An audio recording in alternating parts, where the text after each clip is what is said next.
السلام علیکم ورحمۃ اللہ وبرکاتہ، نحمده ونصلی علی رسولہ الکریم، اما بعد فاعوذ باللہ من الشیطان الرجیم، بسم اللہ الرحمن الرحیم، رب اشرح لی صدری ویسر لی امری واحلل عقدۃ من لسانی یفقہوا قولی۔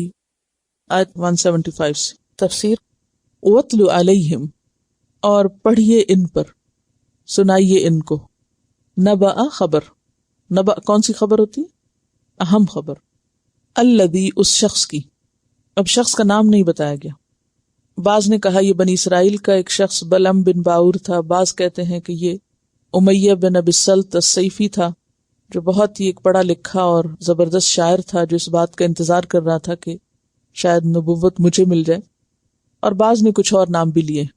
بہرحال نام ضروری نہیں، اصل چیز یہ ہے کہ یہ کردار کیسا کردار ہے، اور کہیں یہ کردار ہمارے اندر تو موجود نہیں، یا ہم میں سے تو کسی کے اندر یہ ایسی بات نہیں، کیونکہ قرآن پاک کے جتنے بھی قصے ہیں وہ بحیثیت قصے کے نہیں ہیں کہ ان کی تفصیلات میں ہم جائیں، بلکہ وہ سبق کے لیے، عبرت کے لیے، غور و فکر کے لیے، جیسے کہ ایک اور جگہ پر آتا ہے نا فَقْصُصِ الْقَصَصَ لَعَلَّهُمْ يَتَفَكَّرُونَ۔ تو وَاتْلُ عَلَيْهِمْ نَبَأَ الَّذِي آتَيْنَاهُ، کون ہے وہ شخص جس کو دی ہم نے کیا؟ آیاتنا، اپنی آیات، یعنی خواہ تورات کی ہوں یا پھر قرآن کی۔ فانسلخ منہا، پھر وہ نکل بھاگا ان سے۔ انسلخ، انسلخ کا لفظ جو ہے سین لام خے سے ہے۔ انسلاخ کہتے ہیں کھال کھینچنے کو، کھال اتارنا، خاص طور پر جب سانپ اپنی کھینچلی اتار دیتا ہے، اپنی کھال اتار دیتا ہے، تو اس کے لیے انسلاخ کا لفظ استعمال ہوتا ہے۔ اسی طرح عورت کے کرتا اتارنے کے لیے بھی یہ لفظ استعمال ہوتا ہے۔ سورۃ یاسین میں بھی یہ لفظ آیا ہے، وَآیَةٌ لَهُمُ اللَّیْلُ نَسْلَخُ مِنْهُ النَّہَارَ، کہ ان کے لیے ایک نشانی رات ہے، ہم دن کو اس میں سے کھینچ لیتے ہیں اور پھر باقی رات چھا جاتی ہے۔ اسی طرح سورۃ توبہ کی آیت نمبر 5 میں آتا ہے فَإِذَا انسَلَخَ الْأَشْهُرُ الْحُرُمُ، جب ختم ہو جائیں حرام مہینے، گزر جائیں حرام مہینے، نکل جائیں۔ تو انسلاخ کہتے ہیں چاند کا چھپ جانا، یعنی وہ بھی غائب ہو گیا۔ تو چاند کا غائب ہونا کس بات کی علامت ہے؟ مہینہ ختم ہو گیا۔ تو ہم نے ایک شخص کو اپنی آیات دی تھی، یعنی کتاب کا علم دیا تھا، اس نے وہ علم سیکھا، وہ علم اس کے لیے زینت بنا، اس نے اس علم کا ایک لبادہ اوڑھا، پھر اس کو دنیا نظر آ گئی، تو اس نے کیا کیا؟ وہ لبادہ اپنے اوپر سے اتار دیا، وہ کھال اتار دی، یا وہ جو ظاہریت تھی وہ اس کی ہٹ گئی، اور جو کچھ وہ اصل میں تھا وہ باقی رہ گیا۔ جیسے بکری کی کھال اتار دے یا مرغی کی کبھی کھال اتری ہوئی دیکھی ہوگی آپ نے، تو فرق ہو جاتا نا۔ اب کوئی بھی پرندہ جب اس کے اوپر پر وغیرہ ہوتے ہیں یا اس کی کھال ہوتی ہے تو وہ کچھ اور نظر آتا ہے، خوبصورت نظر آتا ہے، جب وہ اتر جاتی ہے تو بیچ میں سے کچھ اور نظر آتا ہے، حالانکہ ڈھانچہ وہی ہوتا ہے لیکن بالکل شکل فرق ہو جاتی۔ اسی طرح جب کسی شخص کے اوپر علم کی، دین کی ایک زینت ہوتی ہے، وہ کچھ اور نظر آتا ہے، ایک اخلاق کا لباس اس کے اوپر ہوتا ہے، وہ اور نظر آتا ہے۔ لیکن جب وہ بد اخلاق ہوتا ہے تو کیا ہوتا ہے؟ وہ کچھ اور نظر آتا ہے۔ غصے میں انسان کچھ اور ہی نظر آتا ہے، اس کی شکل ہی بدل جاتی ہے، بگڑ جاتی ہے، آواز بھی بدل جاتی ہے۔ اچھا، اسی طرح یہاں بھی کیا ہے کہ ہم نے اس کو آیات دی تھی، علم دیا تھا، تو اس نے کیا کیا؟ علم حاصل کر لیا، سیکھ لیا، اس سے زینت اختیار کی، لیکن پھر اس نے وہ لبادہ اپنے اوپر سے ہٹا دیا، کیونکہ جب نیت درست نہ ہو، طریقہ درست نہ ہو، تو دین حلق سے نیچے نہیں اترتا، وہ صرف ظاہریت میں آتا ہے۔ لوگ اپنے اوپر کچھ لپیٹ لیتے ہیں، ظاہری حالتیں بدل لیتے ہیں، مگر اندر سے وہی ہوتے ہیں۔ پھر جب ماحول بدلتا ہے تو کیا ہوتا ہے؟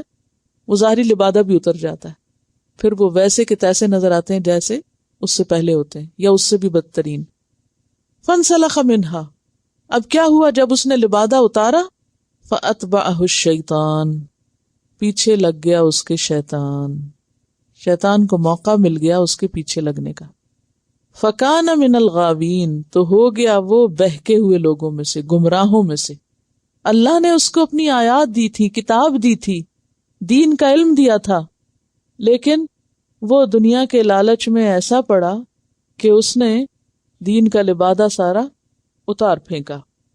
اور شیطان لبادہ اترنے پر ہی کیوں پیچھے پڑا؟ اس کی کیا وجہ تھی؟ کیونکہ اللہ کا ذکر، اللہ کا دین ہمارے لیے پروٹیکشن کی طرح ہے، لباس کی طرح ہے۔ جس طرح لباس ہمیں سردی گرمی سے بچاتا ہے، اسی طرح دین کا علم ہمیں شیطان کے وار سے بچاتا ہے۔ لیکن جب انسان دین کے علم سے دور ہو جاتا ہے، لبادہ اتار دیتا ہے، تو شیطان کا پھر وہ ترنے والا بن جاتا ہے، شیطان کامیاب ہو جاتا ہے حملہ آور ہونے میں۔ وَلَوْ شِئْنَا، اور اگر ہم چاہتے، لَرَفَعْنَاهُ بِهَا، البتہ ہم بلند کرتے اس کو اسی کے ساتھ۔ کس کے ساتھ؟ آیات کے ساتھ۔ ہم اسے آیات کے ساتھ بلندی عطا کرتے، اس کو عزت دیتے، اس کا مقام بلند کرتے۔ کیونکہ عموماً انسان کیا سمجھتا ہے کہ جب میں دین کے رستے میں آؤں گا تو میری عزت اور شان اور جو اہمیت ہے وہ کم ہو جائے گی، لوگ پھر مجھے وہ امپورٹنس نہیں دیں گے، مجھے پوچھیں گے نہیں۔ تو اللہ تعالیٰ فرماتے ہیں کہ ایسی بات نہیں، اگر ہم چاہتے تو ہم اس کو انہی آیات کے ذریعے بلندی عطا کرتے۔ اور حقیقت میں علم کے ساتھ انسان کو جو بلندی ملتی ہے وہ مال و دولت اور دنیا کی کوئی بھی دوسری چیز ایسی نہیں ہو سکتی جس کے ساتھ انسان کو وہ مل سکے۔ کیونکہ دنیا کی ہر چیز پیسے سے خرید سکتا ہے انسان، لیکن علم پیسے سے نہیں خرید سکتا۔ وہ سیکھنے سے، محنت کرنے سے اور جان مارنے سے ہی حاصل ہوتا ہے، خون جگر پینے سے ہی حاصل ہوتا ہے۔ فرمایا کہ اگر ہم چاہتے تو اس کو انہی کے ذریعے بلندی دیتے۔ وَلَٰكِنَّهُ، لیکن وہ، اخلدہ، جھک گیا، چپک گیا، الی الارض، زمین کی طرف۔ اخلدہ کا لفظ جو ہے خے لام دال سے، خلود، ہمیشہ رہنا، اور اس کا معنی ہوتا ہے کسی جگہ کو لازم پکڑنا۔ جیسے جنت میں ہمیشہ رہیں گے تو اس کا کیا معنی ہے؟ یعنی جنت کو لازم پکڑیں گے، وہاں سے کبھی نہیں نکلیں گے۔ کسی چیز کی طرف اطمینان سے جھک جانے کے لیے بھی لفظ استعمال ہوتا ہے کہ وہ زمین کی طرف جھک گیا، چمٹ گیا زمین سے۔ اور زمین سے مراد کیا ہے؟ صرف زمین نہیں بلکہ جو کچھ زمین پر ہے، یہ وہی ہے پیچھے ہم نے پڑھا جس کو ارادہ حاضل ادنا، دنیا کا ساز و سامان، دنیا کا مال، دنیا کی چیزیں۔ وہ زمین سے چمٹ گیا، یعنی دنیا کے مال و دولت اور جو کچھ زمین کے اوپر ہے، ان سب چیزوں کی محبت نے اسے اپنی طرف کھینچ لیا، وہ ان کی طرف مائل ہو گیا۔ اور نتیجہ کیا نکلا؟ وَاتَّبَعَ هَوَاهُ، اور اس نے پیروی کی اپنی ہوا کی۔ ہوا کیا ہے؟ خواہش نفس۔ ہوا کا لفظی معنی ہوتا ہے گرنا۔ تو خواہش نفس انسان کو گرا دیتی، کیونکہ انسان نفس کے ہاتھوں مجبور ہو جاتا ہے، اپنی خواہش کے ہاتھوں بے بس ہو جاتا ہے، کیوں کمزور ہوتا ہے نا۔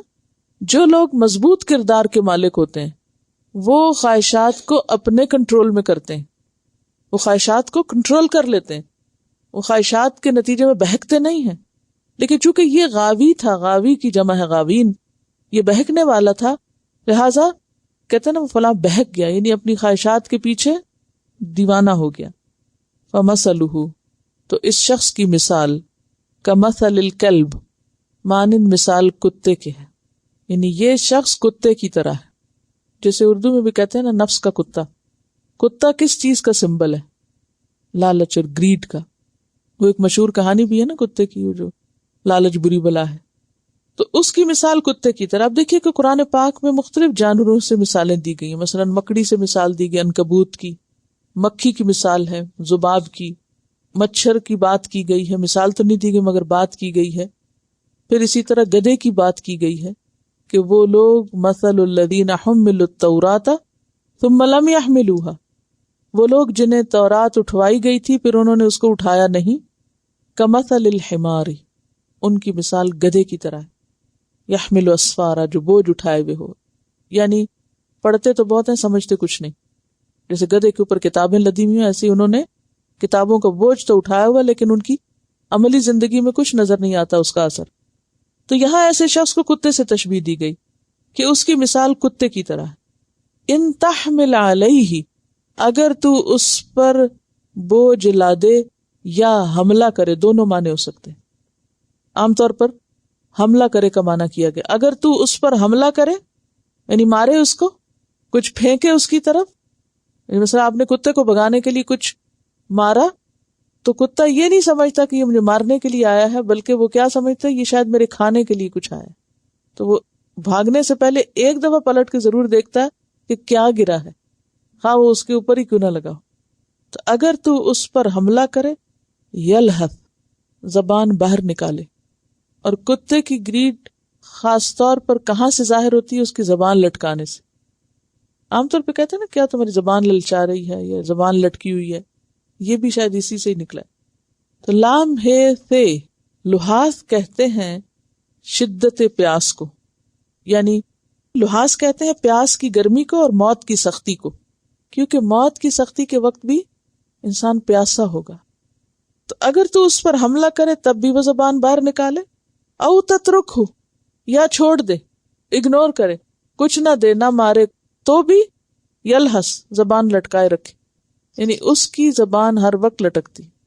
ذالکا، یہ یعنی یہ کتے کی مثال، مثل القوم، اس قوم کی مثال ہے، ان لوگوں کی مثال ہے، الذین، جنہوں نے کذبوا بآیاتنا، ہماری آیات کو جھٹلا دیا.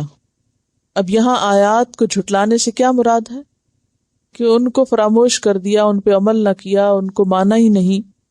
فقصص القصص، پس بیان کرو قصے، لعلہم یتفکرون، تاکہ وہ غور و فکر کریں، تاکہ وہ بات سمجھ جائیں. کون؟ جو بھی اس کتاب کو پڑھیں اور پڑھنے کے بعد اس کے ساتھ یہ معاملہ نہ کریں جیسے ان لوگوں نے کیا یا اس خاص شخص نے کیا.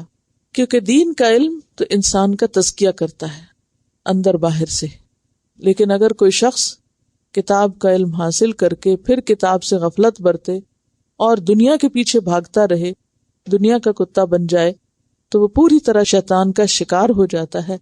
پھر اس کی باغ ڈور شیطان کے ہاتھ میں ہوتی ہے، شیطان جدھر چاہے اس کو لے جائے. پھر جدھر چاہے لے جانے کا مطلب کیا ہے؟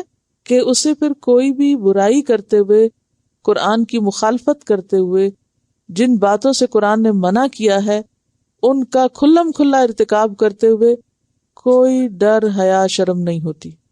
وہ سب کچھ کرتا ہے جو قرآن نے منع کیا ہے، کیونکہ اب وہ اس کی جو باغ ڈور یا لگام ہے شیطان کے ہاتھ میں، اور شیطان اپنی مرضی کا ہر کام اس سے کرواتا ہے. ساء، کتنی بری ہے. ساء کا لفظ کس سے؟ سوء سے. سوء کس کو کہتے ہیں؟ برا. تو ساء بری ہے. مثلا مثال، القوم، اس قوم کی، الذین، جنہوں نے، کذبوا بآیاتنا، ہماری آیات کو جھٹلا دیا، یعنی آیات پڑھ کے سن کے ان کو نہ مانا. وَأَنفُسَهُمْ كَانُوا يَظْلِمُونَ، اور اپنی جانوں پر وہ ظلم کر رہے تھے. بظاہر تو ایسا لگتا ہے نا کہ وہ دین کے ساتھ زیادتی کر رہے ہیں، لیکن حقیقت میں وہ خود اپنے ساتھ زیادتی کر رہے ہوتے ہیں، اپنے ساتھ ظلم کر رہے ہوتے ہیں. مَن يَهْدِ اللَّهُ، جس کو اللہ ہدایت دے، فَهُوَ الْمُهْتَدِي، پس وہی ہدایت پانے والا ہے. وَمَن يُضْلِلْ، اور جس کو وہ بھٹکا دے، فَأُولَئِكَ هُمُ الْخَاسِرُونَ، تو یہی لوگ دراصل خسارہ پانے والے ہیں، نقصان اٹھانے والے ہیں. یعنی اللہ تعالی بندوں کی ہدایت کے لیے سامان پیدا کرتا ہے. یعنی اللہ ہدایت دیتا ہے، سے مراد کیا ہے کہ ایسے اسباب پیدا کرتا ہے جس سے بندہ ہدایت پا جائے. لیکن جب بندہ اس سے فائدہ نہیں اٹھاتا تو اللہ تعالیٰ مواقع بھی ختم کر دیتا ہے. اور وہ بھٹکاتا کس کو ہے؟ جو نشانیاں دیکھ کر نہ سمجھے، نہ مانے، پھر وہ اس کو اس کے حال پہ چھوڑ دیتا ہے. کیونکہ اگر کسی شخص کو اپنی ہی خواہش پہ چلنا ہے، اپنی ہی مرضی کرنی ہے، تو قرآن زبردستی تھوڑی کر سکتا ہے اس کے ساتھ. وہ اس کے پیچھے تھوڑی لگے گا، دیکھو تم نے مجھے پڑھا ہوا ہے، اب مجھے نہ چھوڑو، جو میں کہہ رہا ہوں وہ کرو. نہیں. تو جن کو وہ بھٹکا دے، اور بھٹکاتا وہ کس کو ہے؟ جو خود بھٹکنا چاہتے ہیں، تو پھر ایسے لوگ اپنے آپ کو ہی نقصان میں ڈالتے ہیں. یہ جو کتے کی مثال دی گئی ہے، اس میں ہمارے لیے کیا سبق ہے؟ ہمیں کیا پیغام مل رہا ہے اس سے؟ یہ ہمارے لیے بھی ہے یا صرف وہ پتہ نہیں کس کے لیے، وہ کوئی تھا اس کا تو نام بھی نہیں پتا ہمیں. اس مثال سے جو اہم سبق ملتا ہے وہ یہ ہے کہ دین سے انسان دور جب ہوتا ہے جب وہ دنیا کی محبت میں یا لالچ میں گرفتار ہو جاتا ہے. کیونکہ آپ دیکھیں نا، ہم نے اس کو آیات کا علم دیا لیکن اس نے وہ لبادہ اتار دیا، یعنی دین کی جو شناخت تھی وہ پرے پھینک دی. لباس بھی شناخت ہے، تو لباس کب اترتا ہے؟ جب انسان کا اندر سے دل بدلتا ہے کہ اس کی ضرورت نہیں مجھے. وہ لباس کی شناخت بھی اتار دی، اخلاق کی بھی، گفتگو کی بھی، معاملات کی بھی، رویے کی بھی. کیونکہ دین صرف کسی نظریے کا نام نہیں، دین تو ایک عملی چیز کا نام ہے. تو جب ایک انسان دین سے دور ہوتا ہے تو پھر نہ اس کی نمازیں رہتی ہیں اور نہ ہی اس کے دیگر فرائض رہتے ہیں. اس کو پرواہ نہیں ہوتی وہ سچ بول رہا ہے یا جھوٹ بول رہا ہے. اس کو یاد نہیں رہتا کہ وہ کسی کا دل دکھا رہا ہے یا اس کی دل جوئی کر رہا ہے. اس کو یاد نہیں ہوتا کہ وہ کسی کی غیبت کر رہا ہے. پھر اس کو کسی بات کی پرواہ نہیں ہوتی. اور کیا سمجھ میں آئی؟ یعنی اللہ نے اس کے لیے راستے کھولے تھے، اللہ نے اپنے خاص کرم کے ساتھ اس کو نوازا تھا. آتیناہ آیاتنا، ہم نے اپنی آیات اس کو دی تھی، لیکن اس نے ان آیات کے پابندی گوارا نہ کی اور ان کو ایک طرف پھینک دیا. فانسلخ منھا، خود اس میں سے نکل گیا. سانپ کی کیچلی اترنے کے عمل کو انسلاخ کہتے ہیں. کبھی آپ نے دیکھی سانپ کی کیچلی اتری ہوئی؟ پورے کا پورا سانپ اس میں سے نکل جاتا ہے اور پوری کی پوری کھال پیچھے رہ جاتی ہے. اب آپ دیکھیں کہ وہ جب پورے کا پورا اندر سے نکل گیا نا، تو اب آیات تو پوری زندگی کا ہمارا احاطہ کرتی ہیں، اندر باہر کا، سوچ کا، بول کا، نگاہ کا، سننے کا. یعنی کمپلیٹ ایک ڈفرنٹ انسان ہوتا ہے نا جب اللہ کی آیات یا احکامات پر عمل کرتا ہے، وہ مختلف ہوتا ہے. تو اب وہ کہتا ہے کہ نہیں، مجھے سوسائٹی میں گھل مل کے رہنا ہے، اسیملیٹ ہونا ہے. لہٰذا وہ لوگوں کی طرح بننے کے لیے ان ساری پابندیوں کو اپنے سے دور کر دیتا ہے. اور نتیجہ کیا ہوتا ہے کہ وہ شیطان کا ترنے والا بن جاتا ہے اور بھٹک کر رہتا ہے، اور پھر نتیجتاً خاسرون میں شامل ہو جاتا ہے. اچھا، وہ دنیا میں گھلنا ملنا کیوں چاہتا ہے؟ وہ آیات کی پابندی سے کیوں نکلنا چاہتا ہے؟ دنیاوی فائدوں کے لیے، اپنی خواہشات کی پیروی کے لیے. تو پھر کیا ہوتا ہے؟ اللہ تعالیٰ کہتے ہیں کہ ہم اس کی خواہشات اس ذریعے سے بھی پوری کر سکتے تھے. یعنی یہ نہیں کہ جب انسان دین میں ہوتا ہے تو اس کا کھانا پینا سونا جاگنا ہر چیز حرام ہو جاتی. اس کو آپ ایک مثال سے سمجھیے. ہوتا یہ ہے کہ جب انسان اللہ کی اطاعت کرتا ہے نا، تو اس وقت اسے ابتدا میں کڑوا گھونٹ بھرنا پڑتا ہے، اپنے آپ کو روکنا پڑتا ہے. تو بالکل ایسے ہی کہ جیسے آپ کو کڑوی دوائی پینی پڑے. تو ابتدا میں کیا ہوتا ہے کہ انسان کا دل نہیں چاہتا، آنکھیں ناک بند کر کے بس کسی طرح اس کو اندر اتارتا ہے.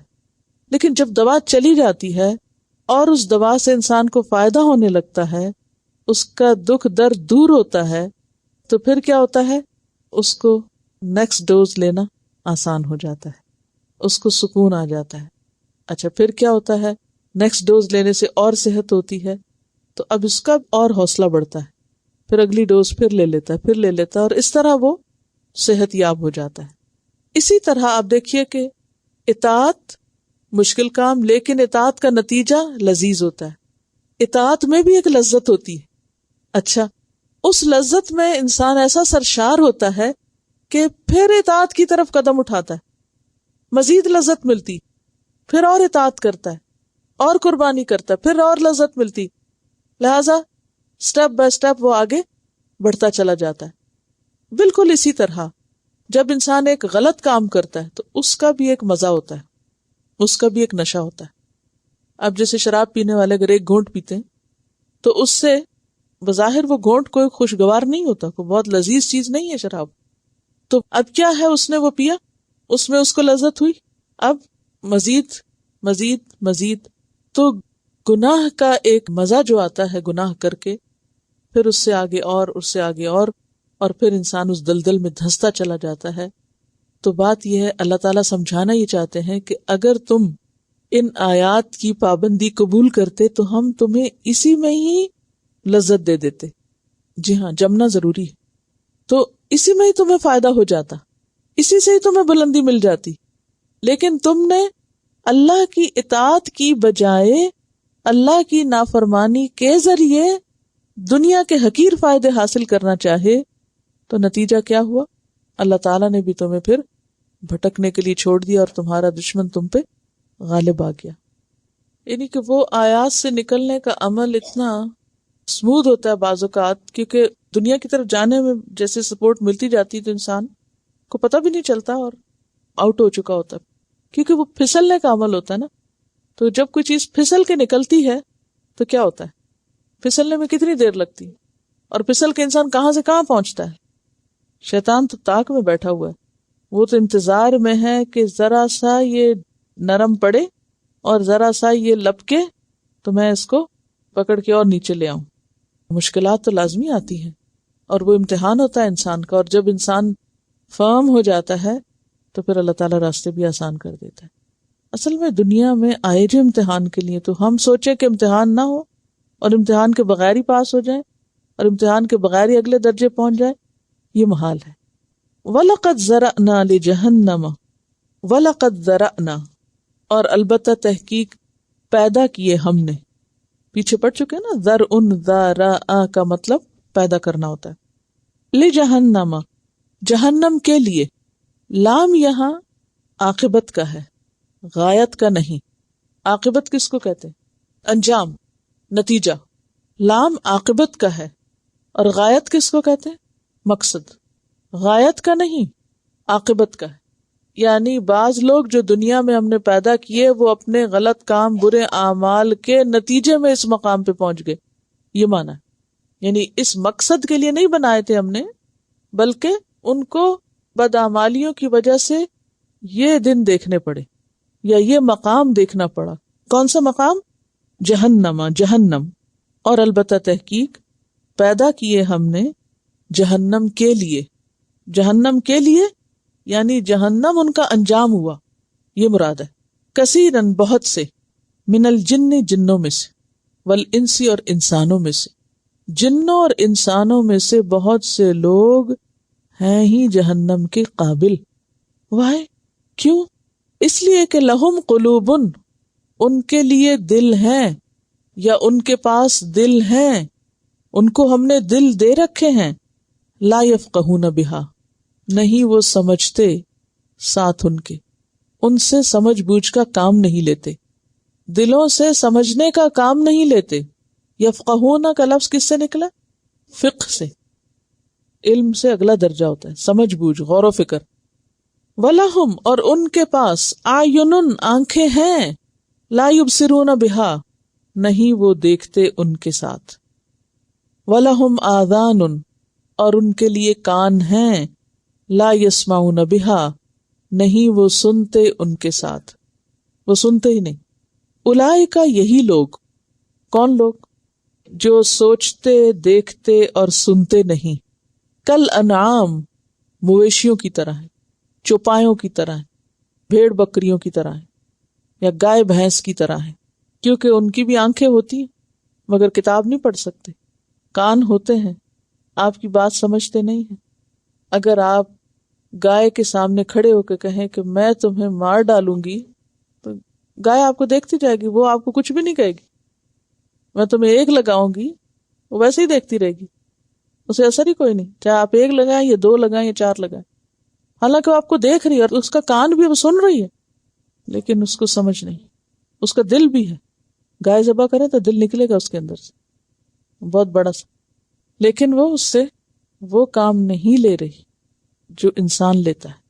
لیکن بعض لوگ اسی طرح گائے بھینس کی طرح ہیں، نہ وہ کچھ پڑھتے ہیں، پڑھیں تو سمجھتے نہیں، نہ وہ کوئی خیر کی بات سنتے ہیں، سنے تو اندر ہی نہیں جاتی، اور اسی طرح ان کے دلوں پہ کوئی بات، کوئی نصیحت اثر ہی نہیں کرتی. وہ قرآن پڑھنے کے بعد بھی ویسے ہی رہتے ہیں جیسے پہلے ہوتے ہیں. جیسے گائے بھینس کو اگر آپ سارا دن تلاوت سنائیں، ترجمہ سنائیں، تفسیر سنائیں، کتابیں پڑھ پڑھ کے سنائیں، اس کو کوئی اثر نہیں، وہ ٹس سے مس نہیں ہوگی. وہ بیٹھی ہے تو اٹھے گی نہیں، کھڑی ہے تو بیٹھے گی نہیں. سڑک کے درمیان بیٹھ جائیں، ہارن دیتے رہیں تو وہ ٹس سے مس نہیں ہوگی جب تک ایک سوٹی نہ پڑے. اور وہ بھی انہیں یہ نہیں سمجھ ہوتی کہ سوٹی کیوں پڑی، تو دنیا میں ایسے لوگ بھی بستے ہیں کہ جن کو نہیں پتا کہ اللہ نے پکڑا تو کیوں پکڑا، سزا دی تو کیوں دی، چھوڑا تو کیوں چھوڑا، کوئی نعمت دی تو کیوں دی، بالکل بے حس ہیں، بالکل نہ سمجھ۔ ایسے لوگوں کو اللہ تعالیٰ صرف جانور ہی نہیں بلکہ کیا فرماتے ہیں، بل ہم اضل، یہ جانوروں سے بھی زیادہ گمراہ ہیں، کیونکہ جانوروں کو جتنی عقل سمجھ دی گئی ہے اس کے مطابق وہ اپنا کام کر لیتے ہیں، اپنا مقصد پورا کر رہے ہیں، جو کام ان کے ذمے ہے وہ کرتے ہیں۔ اولئک، یہ کون لوگ ہیں؟ یہ وہ لوگ ہیں، ہم الغافلون، جو غفلت میں پڑے ہوئے ہیں، جو غافل ہیں، سوئے ہوئے ہیں۔ کس سے غافل ہیں؟ آخرت کے انجام سے غافل ہیں، جن کو وہ دن یاد نہیں۔ وہ جانوروں کی طرح کھا رہے ہیں، پی رہے ہیں، بچے پیدا کر رہے ہیں، شادی بیاہ ہو رہا ہے، بس انہی چیزوں میں مگن ہیں، اسی میں خوش ہیں، اور بس اس سے آگے نہ کوئی زندگی کا مقصد ہے، نہ کوئی سوچ ہے، نہ کوئی پروگرام ہے۔ ایسے دنیا میں جم کے بیٹھے ہوئے ہیں جیسے واپس جانا ہی نہ ہو۔ موسیٰ علیہ السلام نے ایک بار اللہ تعالیٰ سے دعا کی، روایات میں آتا ہے کہ یا رب، میری قوم سے سب کچھ چھین لینا مگر عقل نہ چھیننا، سوچنے سمجھنے کی صلاحیت نہ لینا۔ اللہ تعالیٰ نے جواب دیا، اے موسیٰ، جب ہم کسی سے چھیننے والے ہوتے ہیں تو اس کی عقل ہی سب سے پہلے چھینتے ہیں، اس کی عقل ماری جاتی۔ یعنی عقل ماری جانی، عقل چھیننے کا مطلب کیا ہے کہ ایسے لوگ بات کا اصل مقصد نہیں سمجھتے۔ بعض اوقات ایسا ہوتا ہے نا، کوئی عذاب کی آیت آتی ہے، کوئی جنت کی، کوئی جہنم کی، یا کسی بھی طرح کی، وہ یہ نہیں سوچتے کہ یہ ہمارے بارے میں بھی ہو سکتی۔ وہ کیا سوچتے ہیں، یہ تو کسی اور کی بات ہے، ہم تو ایسا نہیں کرتے، فلاں ایسا کرتا، فلاں ایسا کرتا، فلاں ایسا کرتا، ہم نہیں ایسا کر رہے۔ ان چیزوں کو وہ سنجیدگی کے ساتھ اپنے لیے نہیں لیتے، ان کو سمجھ ہی نہیں آتی کہ جو کہا جا رہا ہے یہ ہونا بھی ہے۔ ان کے سامنے حادثات ہوتے ہیں، وہ اس سے کوئی سبق نہیں لیتے، وہ سوچتے ہیں یہ تو فلاں کے ساتھ ہو گیا، وہ فلاں مر گیا، نہیں ابھی نہیں مجھے مرنا۔ کبھی اگر سنجیدگی سے ہم اپنی موت کے بارے میں سوچے بھی نا تو ہم نہیں سوچتے، ہم کہتے ہیں نہیں ابھی میرے بہت کام ہے، ابھی نہیں میں مرنا چاہتی۔ کوئی بات بھی کرے تو ہم کہتے ہیں مت کرو بات، ابھی یہ کوئی بات ہے کرنی۔ اور ہم عمر کے کسی بھی حصے میں پہنچ جائیں، ہم اس کو حقیقت نہیں سمجھتے جو سب سے بڑی حقیقت ہے، ہم ان چیزوں کو مسئلہ نہیں سمجھتے جو سب سے بڑا مسئلہ ہے، ہم پھر بھی اسی دنیا میں کھوئے ہوئے ہیں اور غفلت میں پڑے ہوئے ہیں۔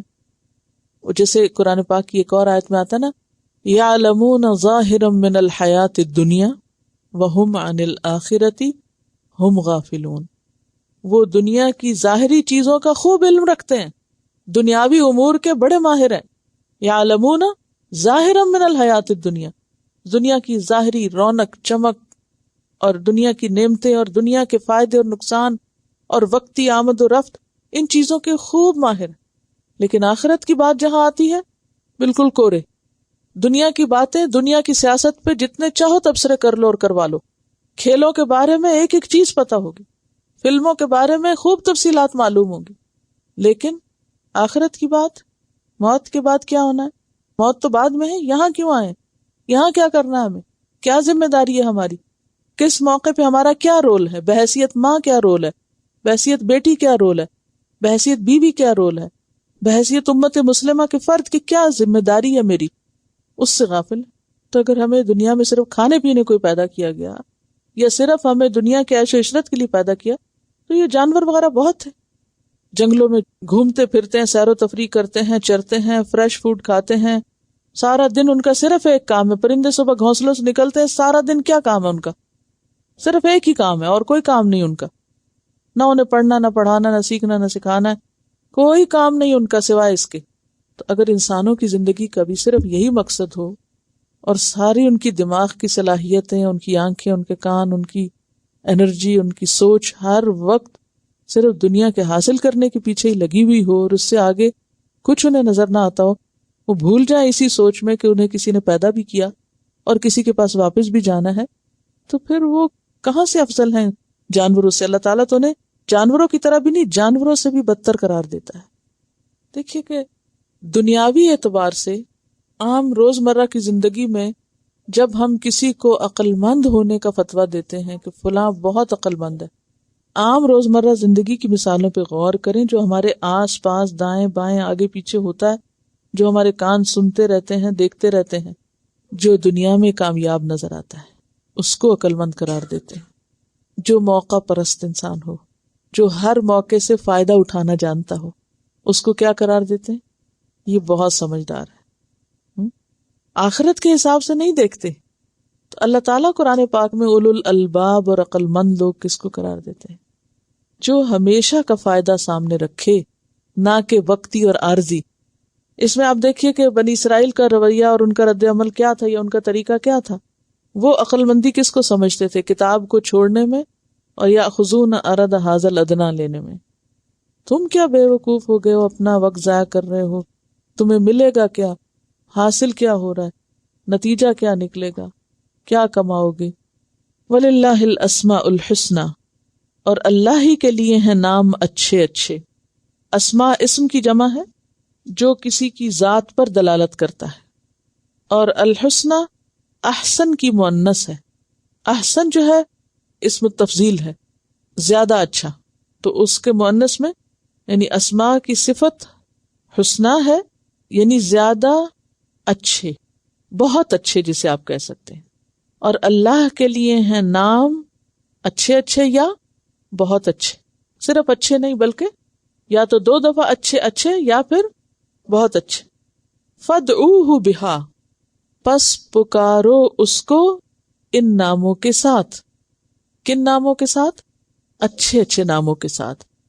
پکارو کا کیا مطلب ہے؟ دعا مانگو. یعنی اللہ سے جب دعا مانگو تو اس کے اچھے اچھے نام لے کر، یعنی اس کی جو صفات ہیں ان کے ساتھ اس کو پکارو، کیونکہ ان کے ساتھ پکارنے سے دعا قبول ہوگی. صحیحین کی ایک روایت میں ان ناموں کی تعداد 99 بتائی گئی، لیکن یاد رکھیے کہ یہ صرف 99 نہیں ہے، یعنی 99 نہیں ہے، بلکہ اس سے زیادہ بھی ہو سکتے ہیں. حدیث میں آتا ہے، متفق علیہ روایت ہے، جو ان ناموں کو شمار کرے گا، من احصاها دخل الجنہ، وہ جنت میں داخل ہوگا. جو ان ناموں کو یاد کر لے گا، ان کو سمجھ لے گا. احصاء کہتے احاطہ کرنے کو، یعنی ان پر ایمان لائے گا، اخلاص کے ساتھ پڑھے گا، یاد کرے گا، ان کو سمجھے گا اور ان صفات کو اپنے اندر بھی لانے کی کوشش کرے گا.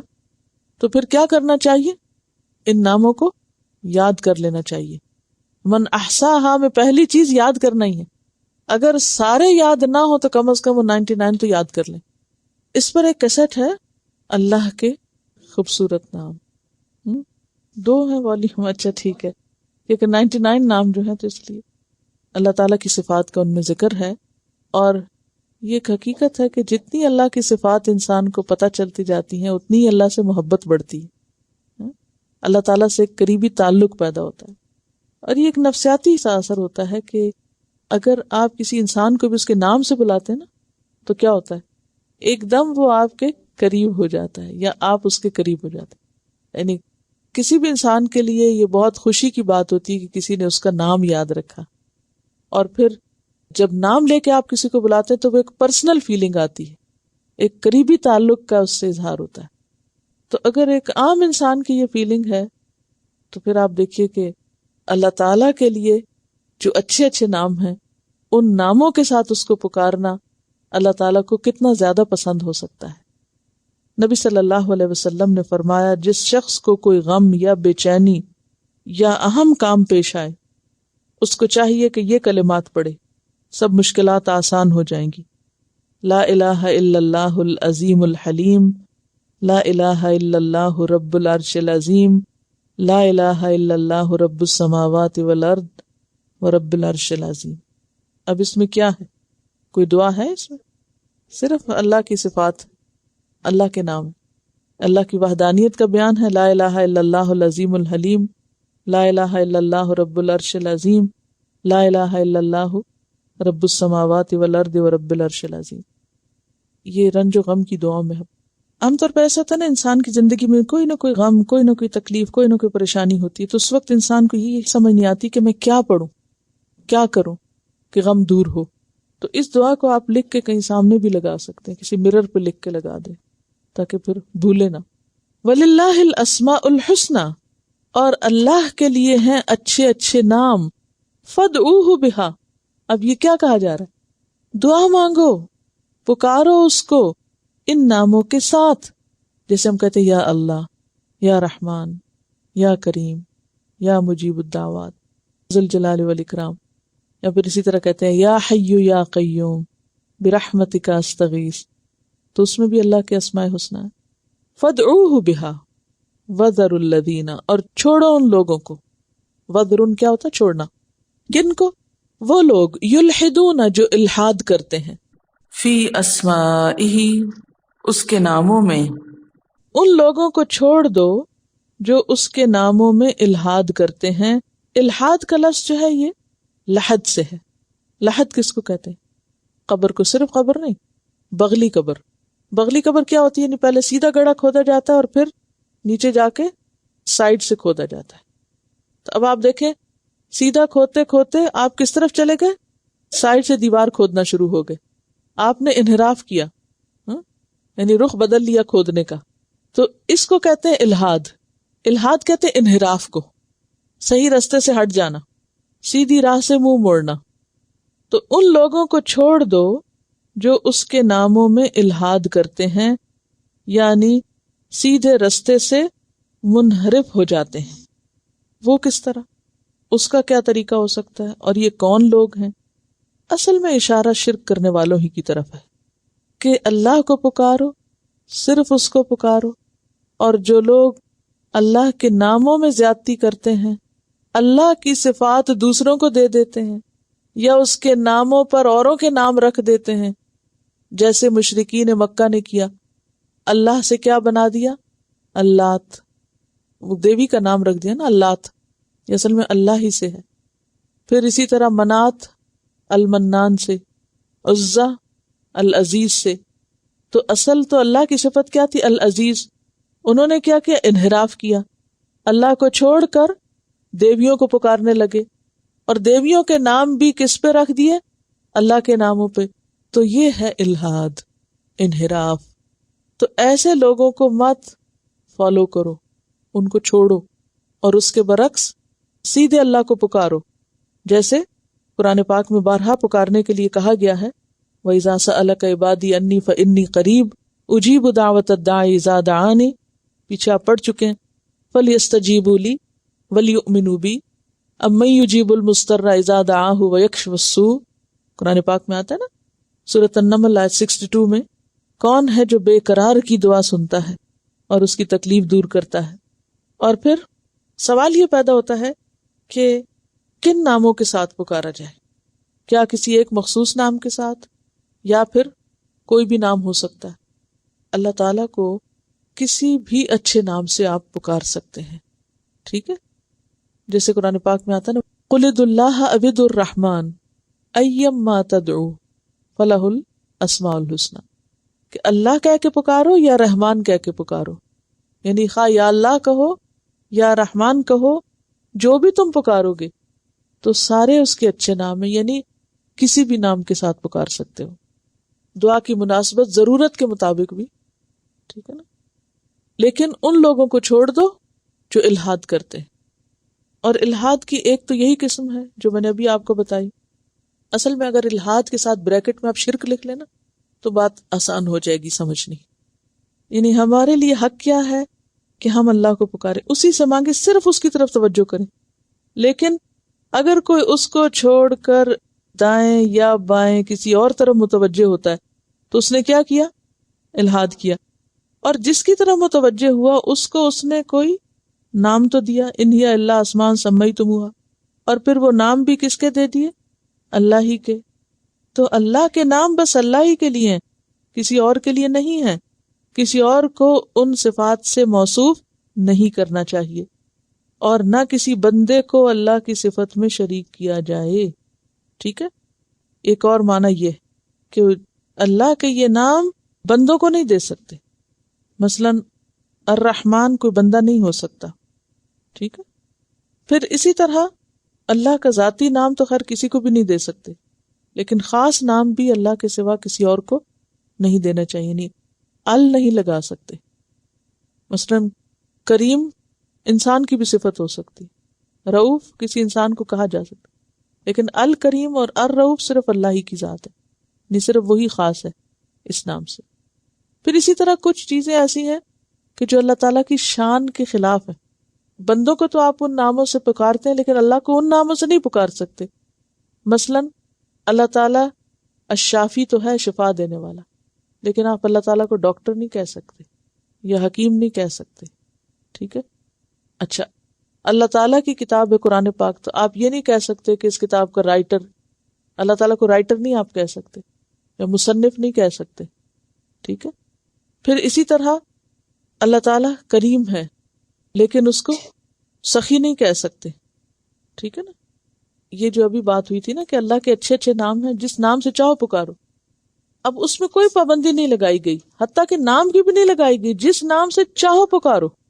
لیکن بعض اوقات لوگ کسی کو ایک خاص نام بتا دیتے، چلو بھی نام بتا دیا، عام طور پہ لوگوں کو نام نہیں یاد ہوتے، کوئی ایک نام رٹوا دیا کسی کو، ٹھیک ہے، لیکن اس کے ساتھ ایک اور بوجھ بھی ساتھ لاد دیتے، یہ اتنے 1000 دفعہ پڑھو، وظیفہ بنا دیتے ہیں اس کو، سویرے اتنی دفعہ پڑھو، رات اتنی دفعہ، یا سنت اور فرض کے بیچ میں پڑھو، یا عشاء کی نماز کے بعد کسی سے بات نہ کرو، اندھیرے کمرے میں بیٹھ کے پڑھو۔ کہاں سے یہ باتیں آئیں؟ آگے پیچھے 11 دفعہ درود شریف پڑھو۔ یہ الہاد کی شکل تو نہیں ہے، لیکن مسنون بھی نہیں ہے، یہ دین میں اضافے کی باتیں۔ جب اللہ تعالیٰ نے آپ کو رخصت دی، قُلِ ادعوا اللَّهَ أَوِ ادعوا الرَّحْمَٰنَ أَيَّمَّا تَدْعُوا فَلَهُ الْأَسْمَاءُ الْحُسْنَىٰ، اس کے تو بہت سے اچھا نام ہے، جس سے مرضی پکارو۔ پھر آپ کون ہیں یہ کہنے والے؟ نہیں، بس یہی پڑھو اور اتنی دفعہ پڑھو۔ یہ آپ کو اختیار کس نے دیا ہے؟ دلیل کیا ہے؟ کہاں لکھا ہوا؟ یہ لوگوں نے خود گھڑی ہیں سب باتیں۔ آپ ایک دفعہ پڑھ لیں، لیکن دل سے پڑھیں، 10 دفعہ پڑھیں، انگنت پڑھیں، ایک نام کو کئی دفعہ دہرائیں یا سارے نام ہی پڑھ لیں۔ آپ یہ کیوں نہیں کرتے کہ صبح شام عادت ڈال لیں یا کسی ایک وقت میں سارے کے سارے نام پکار لیں جتنے بھی آپ کو یاد ہو؟ ملحد بیسیکلی ایتھیسٹ کے لیے ہوتا ہے جو منکر ہوتا ہے، یہ اصل سے ہٹا ہوا۔ اصل میں الہاد کہتے ہیں صحیح رستے سے منہ موڑ لینا۔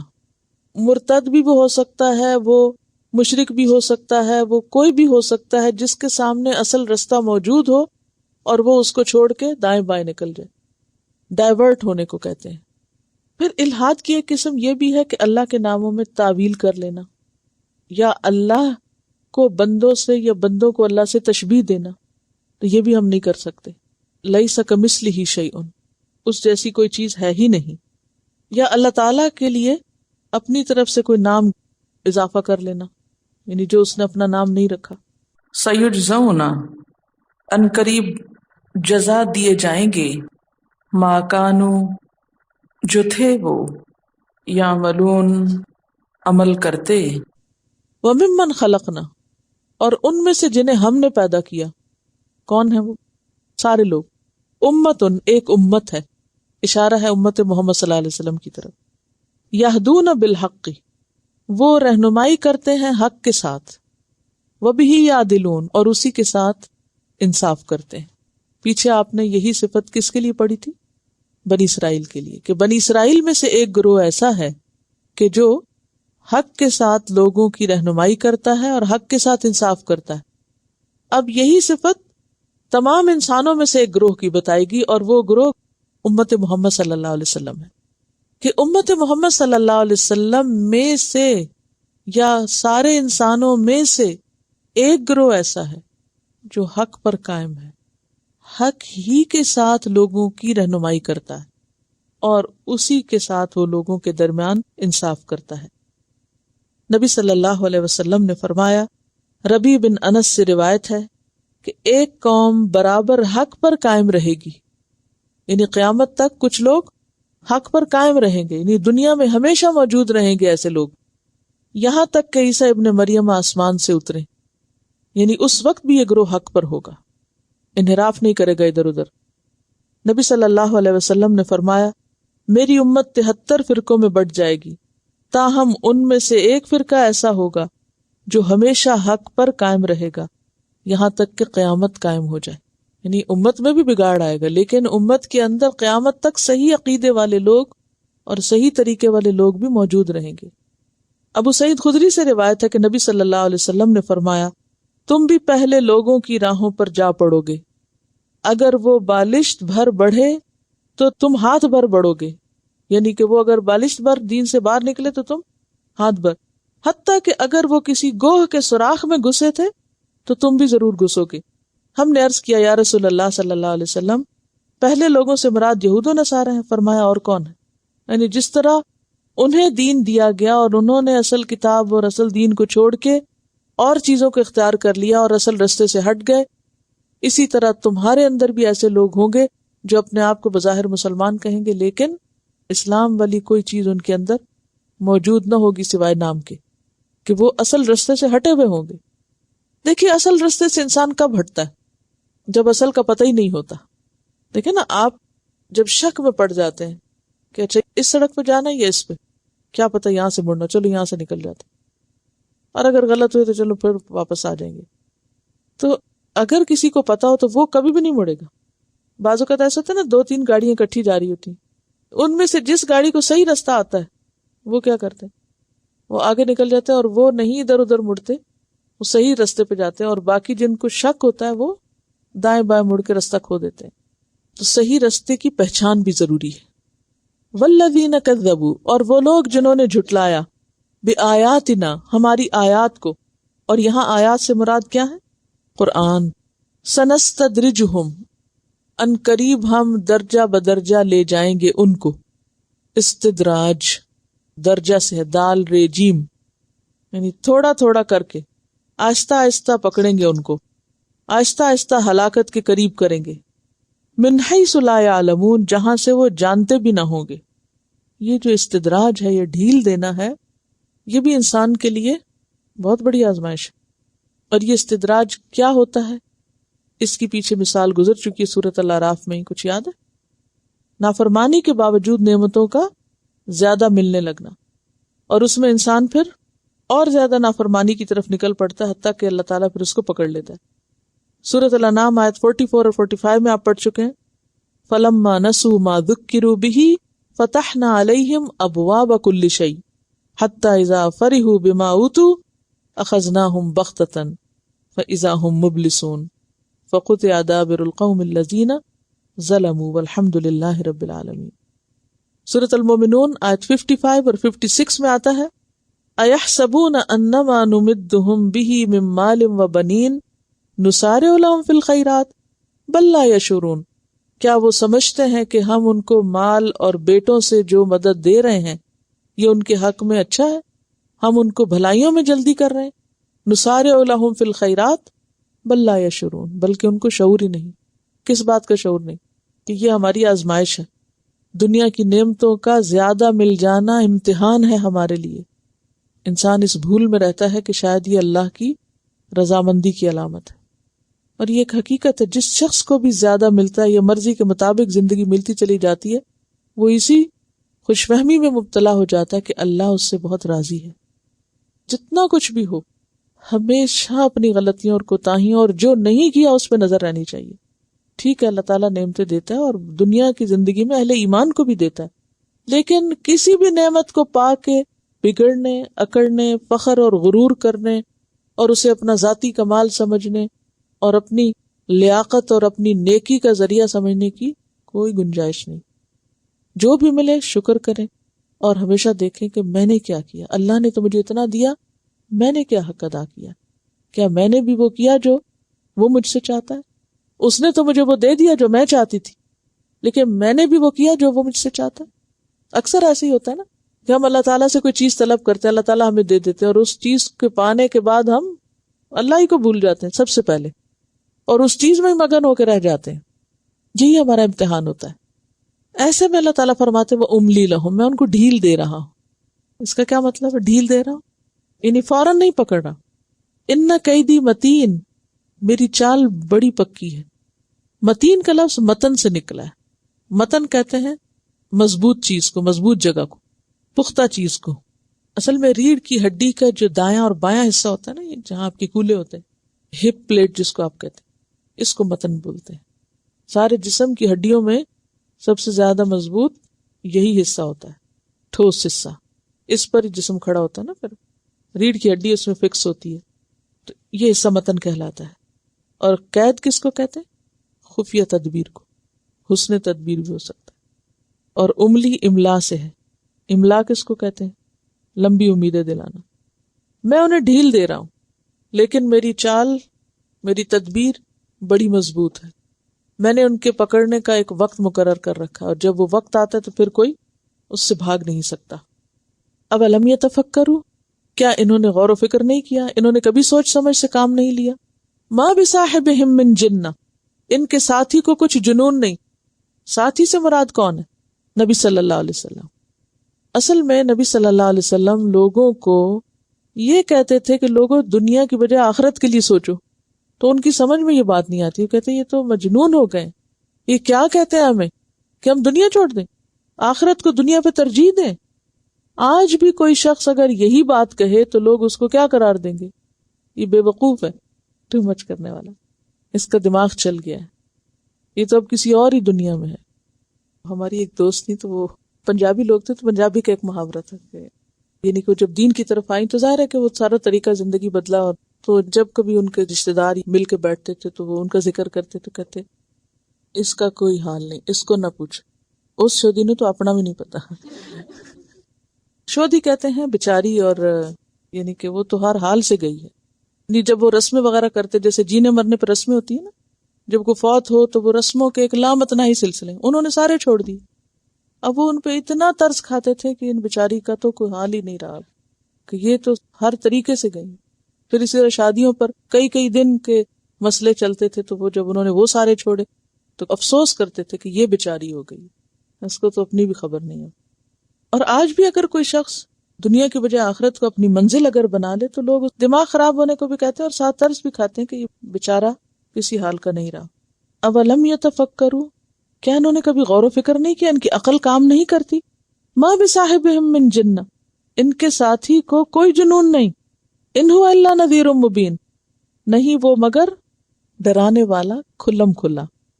سورۃ التکویر میں بھی آتا ہے وما صاحبکم بمجنون، آیت 22 میں. اور سورۃ سبا میں تو باقاعدہ چیلنج کیا اللہ تعالیٰ نے، قل انما اعظکم بواحدۃ، اب کہہ دیجیے کہ میں تم کو ایک بات بتاتا ہوں، یعنی ایک بات کی نصیحت کرتا، ان تقوموا مثنی و فرادا، کہ تم دو دو اور ایک ایک بیٹھو، ثم تتفکروا، پھر غور کرو، آپس میں ڈسکس کرو، اور دیکھو گے تم کہ ما بصاحبکم من جنہ، تمہارا یہ ساتھی مجنون نہیں ہے. جس کو تم مجنون اور پاگل قرار دے رہے ہو اس میں ایسی کوئی بات نہیں ہے. اکیلے بھی بیٹھ کے سوچو اور دو دو مل کے سوچو. ان ہوا الا نذیر، وہ تو کھلم کھلا خبردار کرنے والا. نذیر کون ہوتا ہے؟ ڈرانے والا. کس چیز سے ڈرانے والا؟ آخرت کے انجام سے. تو آج بھی جو آخرت کے انجام سے ڈرانے والا ہو وہ لوگوں کے نظر میں بے وقوف ہے.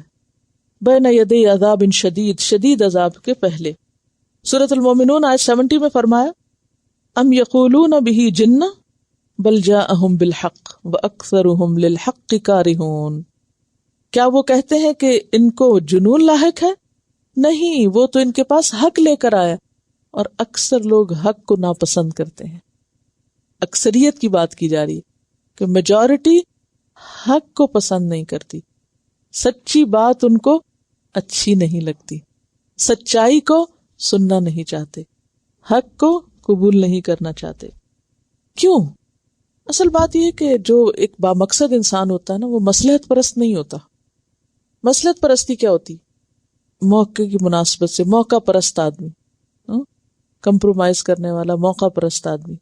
اب جس کی زندگی میں کوئی مشن ہے، جس کی زندگی میں کوئی مقصد ہے، اگر وہ ہر وقت لوگوں کی خواہشات پہ چلنے لگ جائے اور لوگوں کی مرضی کے مطابق جینے لگ جائے تو وہ تو کچھ بھی نہ کر سکے.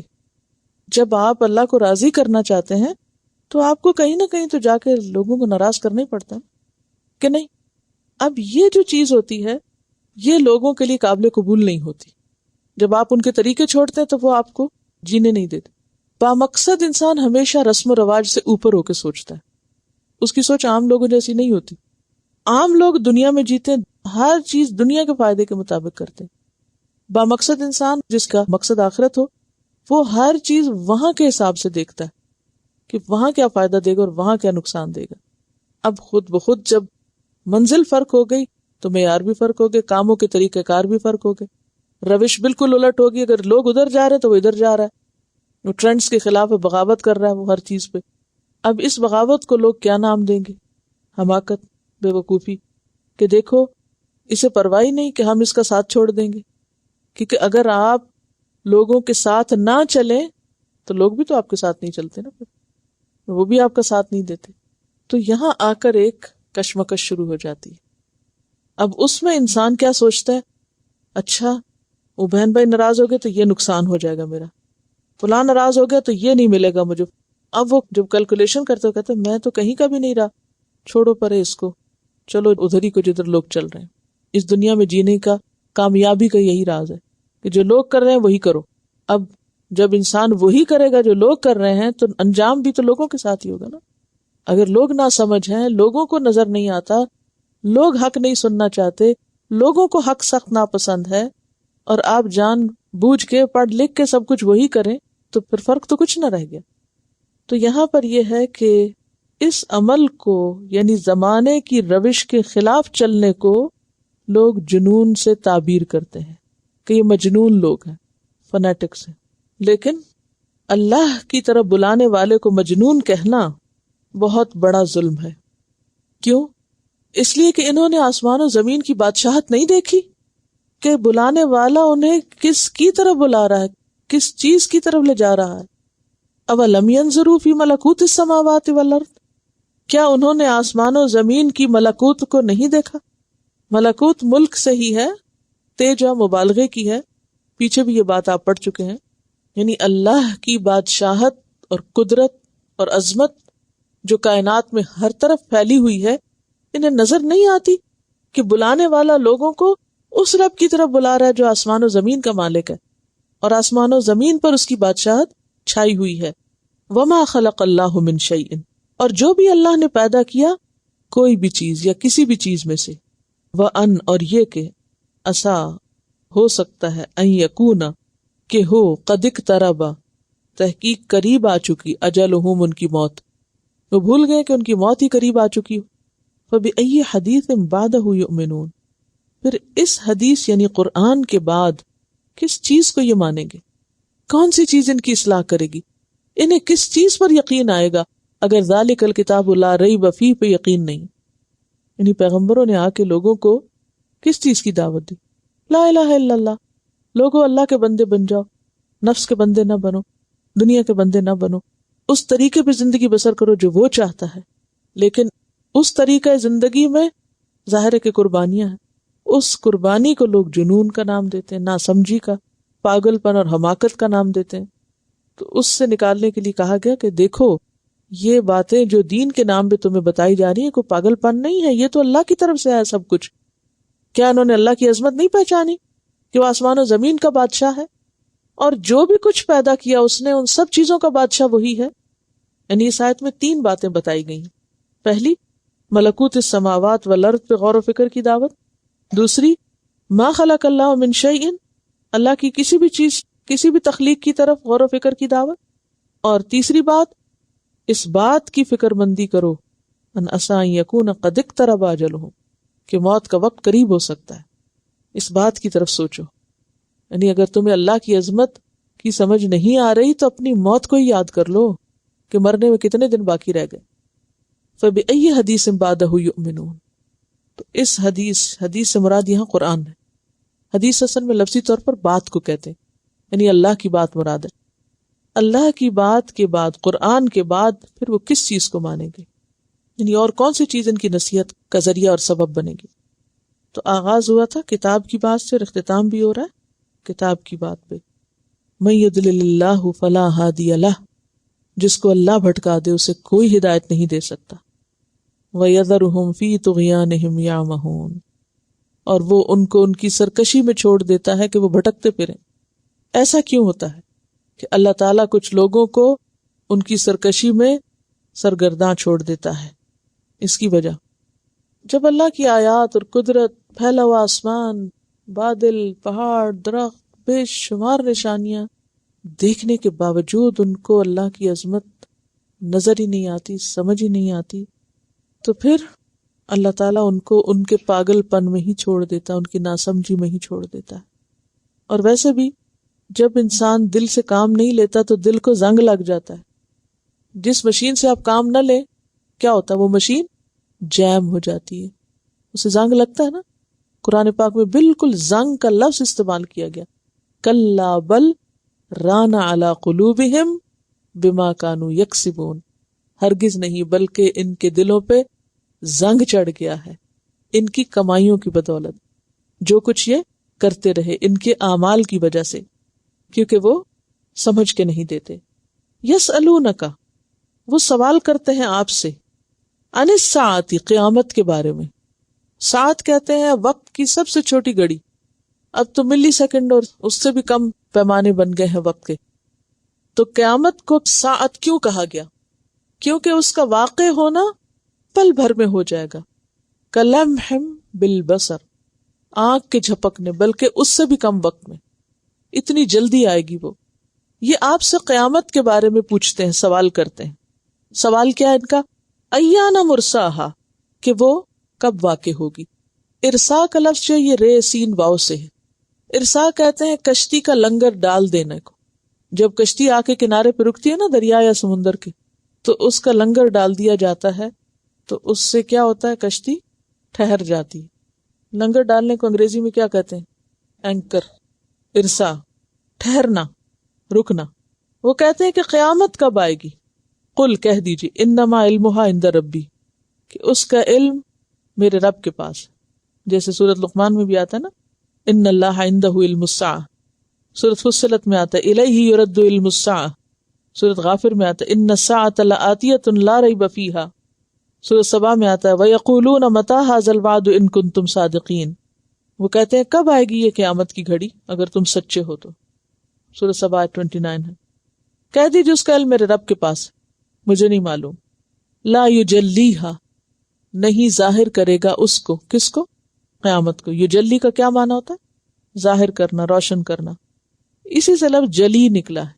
آپ کبھی پڑھتے ہوں گے جلی اور خفی. شاید جلی سے ہی جلنا بھی نکلا ہو لفظ، کیونکہ اس میں بھی روشنی ہوتی ہے جلنے سے بھی آگ کے. والنہار اذا جلاہا، تجلی، جلوہ، جلوہ افروز ہوئے یعنی ظاہر ہوئے، روشن ہونے کے معنی. جیم لام واو ہے اس کا روٹ ورڈ، اور اس کا اپوزٹ ہوتا ہے خفی، چھپا ہوا. لا یجلیہا لوقتہا الا ہوا، نہیں ظاہر کرے گا اس کو اس کے وقت پر مگر وہ خود ہی. یعنی جب وہ وقت آئے گا تو وہ سب کے سامنے لے آئے گا، ظاہر کر دے گا. لیکن اتنا یاد رکھو، ثقلت فی السماوات والارض، بہت بھاری ہے آسمانوں اور زمین میں. یعنی وہ آسمان و زمین پر بڑا بھاری وقت ہوگا. توبہ. اور ویسے بھی ہر خفیہ چیز بھاری ہوتی ہے نا. لا تأتیکم الا بغتہ، نہیں آئے گی تمہارے پاس مگر اچانک، ایک دم سے آ جائے گی. جیسے سورۃ النحل 77 میں آتا ہے وما امر الساعۃ الا کلمح البصر او هو اقرب. حدیث میں آتا ہے قیامت یوں اچانک واقع ہوگی کہ دو آدمیوں نے اپنا کپڑا پھیلا رکھا ہوگا اور وہ اس کی خرید و فروخت نہ کر سکیں گے، نہ ہی لپیٹ سکیں گے.